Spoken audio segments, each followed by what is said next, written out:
Welcome friends to another r/MaliciousCompliance video. We've got a lot of awesome stories, and our first story of the day is from Chef Dad 64. Always make sure to park properly inside your lines. At my job, we have a 4-level parking structure with regular and compact parking. We have a lot of employees and a lot of parking spots, but unfortunately not enough to go around. We have security here who's supposed to enforce the parking rules, which is standard stuff you would expect, like not double parking, parking in your lines, and having the proper parking passes for special spots. Unfortunately, we have the 500+ pound, I eat Doritos, Dr. Pepper, and Twinkies for all meals kind of security guards, so they can't be bothered to do their job. There's plenty of employees who park over their lines all the time with a lack of consideration for those around them who need to find parking too. It sucks when you can see an open space only to have to pass it up because your car doesn't fit and will scrape one of the cars next to you and instead have to keep looking while risking being late.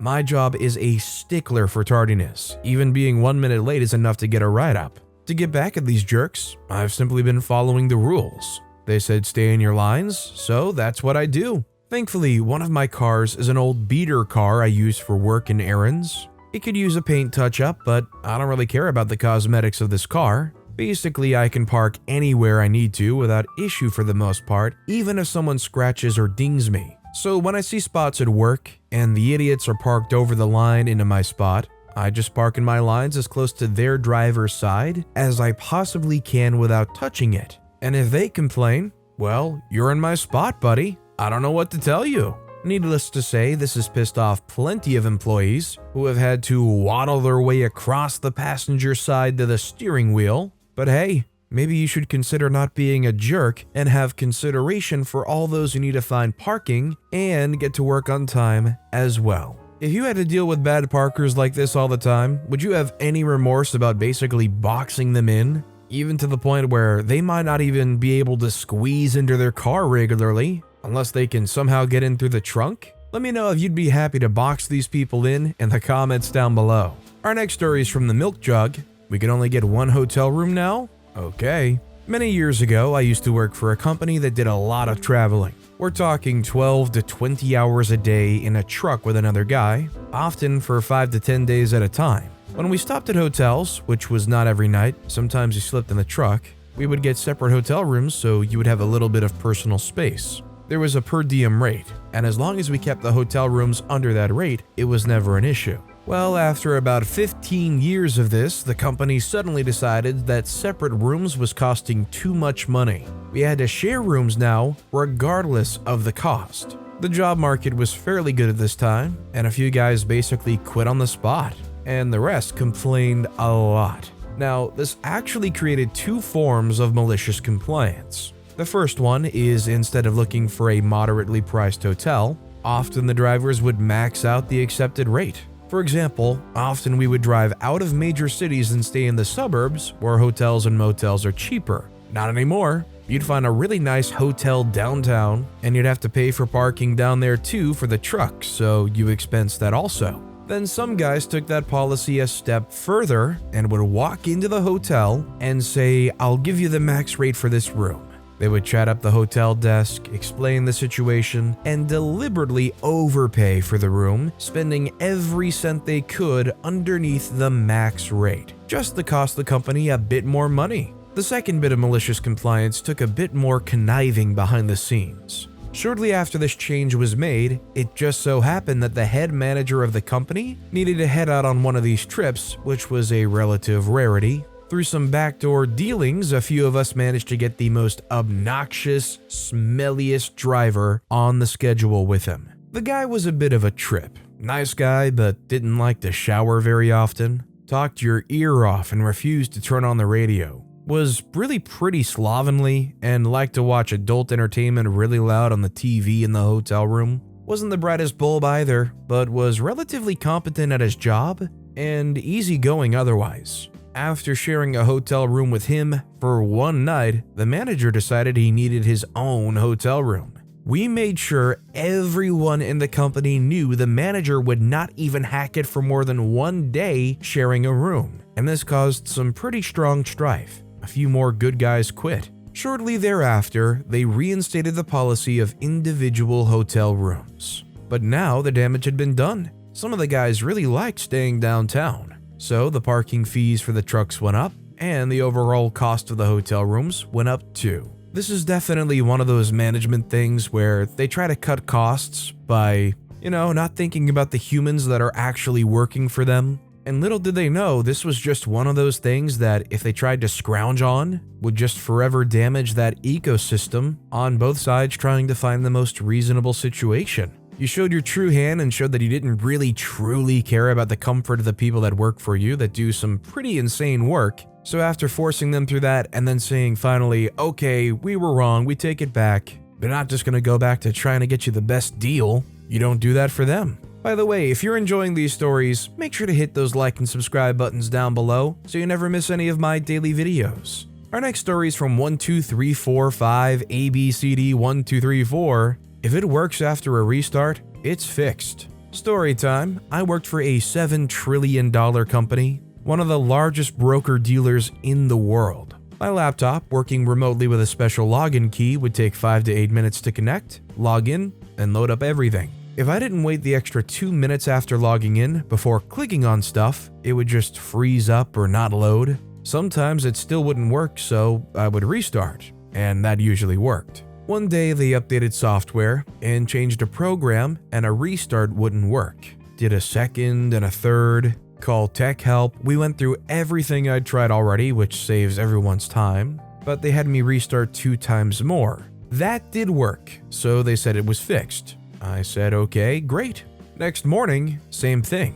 Day after that, same thing, 5 restarts. So I called tech help and said I'm restarting every morning 5 times before it works. And each restart takes about 3 to 5 minutes before it gets to the screen where I can connect and do everything else. They said there's nothing to fix since after the restarts it works. I told my boss and they said that works for now. We can try to get you a new laptop if it becomes a problem. And it's not a problem now because tech said it wasn't. Forward me, the boss, the tickets for the tech issues. Each tech call has to open a ticket and put in all the relevant info, including problem and solution. So I did while summarizing our convo at the top, giving his instructions and tech help instructions, and links and info for tech tickets below. So time-wise, the restart is 3 to 5 minutes, and connecting is an additional 5 to 8 minutes, then restart again. So in total, 8 to 13 minutes times 5 restarts.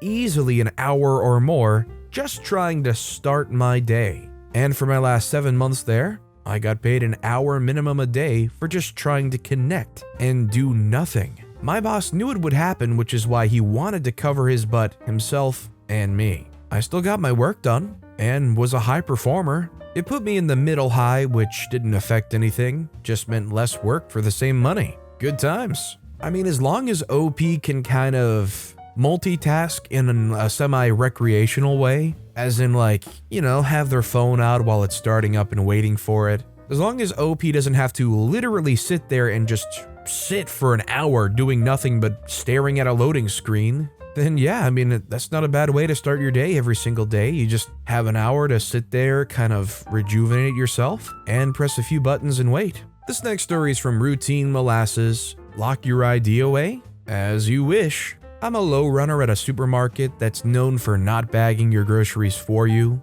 Due to reasons, I'm almost always on the till. So I'm experienced when it comes to the stupidity that is very common in my store's area. One thing I often do is offer customers a special trolley to help transport heavy and bulky items to and from their cars. These trolleys often require the customer to temporarily hand over an ID card to the cashier as insurance, so they have to bring these relatively expensive trolleys back. Enter Karen. I don't even remember what she was buying, maybe an outside lounge or something of that ilk, but she was pissed that I'd be taking her driver's license for 10 minutes. As I do for all customers, I tried to assure her that it would be on my person at this one register, waiting eagerly for her return from downstairs. Nope, not good enough. She demanded it be locked safely away inside the cash drawer. And that's when I realized I had a Reddit story on my hands. With a smile, I showed her as I placed her ID safely nestled among the cash bills in my personal password-protected till. You know, the one that's physically impossible to open mid-transaction. Oh, did I mention that each transaction at this time of day took 5 minutes at least? Lo and behold, Madam Karen returns from the fabled trolley safe and sound. Unfortunately for her, I had just started a big sale. When she came to me, palm extended and ready to receive her favorite plastic card, I took the time to pause my scanning, turned to her with full attention, and explained to her that she would have to wait until I finished serving my current customer until she could get her precious pal back. Honestly, looking back, I'm not sure who was more pissed. Karen, or the 12 people in my line who witnessed me stop doing my job, just to reassure her that I was, in fact, doing my job as she specified. Regardless, Karen took note and let me finish the sale.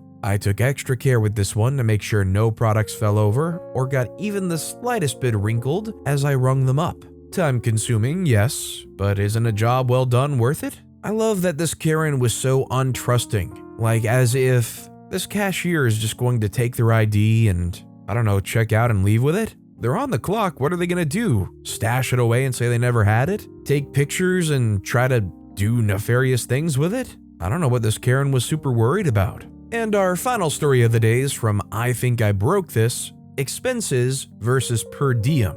Okay, so this is an example of malicious compliance that's been going on at my place of work for at least 2 decades. It's boring and I bet it happens everywhere. I work in an industry where what is sold is the time of our employees' time. This comes with a fair amount of travel. Our default travel billing is expenses. For example, we can directly bill the hotels, flights, and car rental costs to the client. For meals, we have a set range we can spend, and we can also buy things for the project or treat clients to meals. Government work and some specific clients demand per diem pricing. You get X dollars a day, it has to cover everything. So there's a persistent level of malicious compliance that occurs all the time. When people are on expenses, you tend to find a kind of place that lets you spend right up to the max for each meal. You get an appetizer and a dessert every time you eat. On per diem, you do the opposite and pocket the cash. If you're getting $250 a day per diem, then you stay in the cheapest hotel and you get fast food every night and pocket the extra. It's the way the office works, and nobody cares. My story really is about a project I worked about 10 years ago.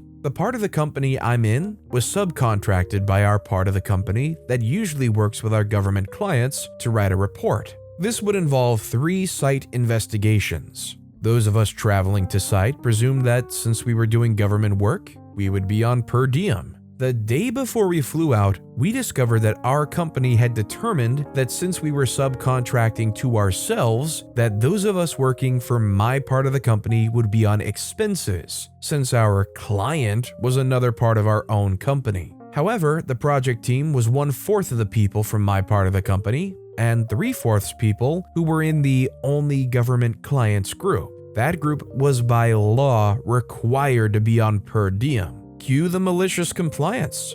Those of us on expenses bought everything. All the rental cars were in the names of people on expenses. Every meal, every tank of gas, every package of pens, all done exactly by the book for allowed travel. The part of the team on per diem had a great time and only ended up paying for their hotels. My boss at the time had been with the company for more than 40 years. And when questioned on why the travel costs on that project had been so high, his response was, some dumb crap in accounting thought it was more important that we follow a guideline in a book instead of doing it the same for everyone. He was also willing to run the experiment as many times as it took to make them understand it costs more this way. Our policy is still a preference for expenses over per diem, but I've never been on a project that mixed the two since. I mean, in this situation, it's all about just making sure you cover your butt. Having all these people work together, but having a mix of how they're getting paid, like a totally different payment structure, that just leaves you open to a major loophole. How are you going to give all of these people working for you the chance to offload all the costs and leave the rest with nothing but money in their pockets? You would have hoped that they could foresee something like this being possible and realize, you know what, maybe it does make more sense to just expense everything. Well, at least they never mixed the two again after that, so they learned something. But with that being said, that's all the time we have for today. Now, if you want to hear another malicious compliance story that was even more insane than the ones in this video, click on that left video. Or if you missed my latest video, click on the right. But with that said, I'll see you all next time with some more stories.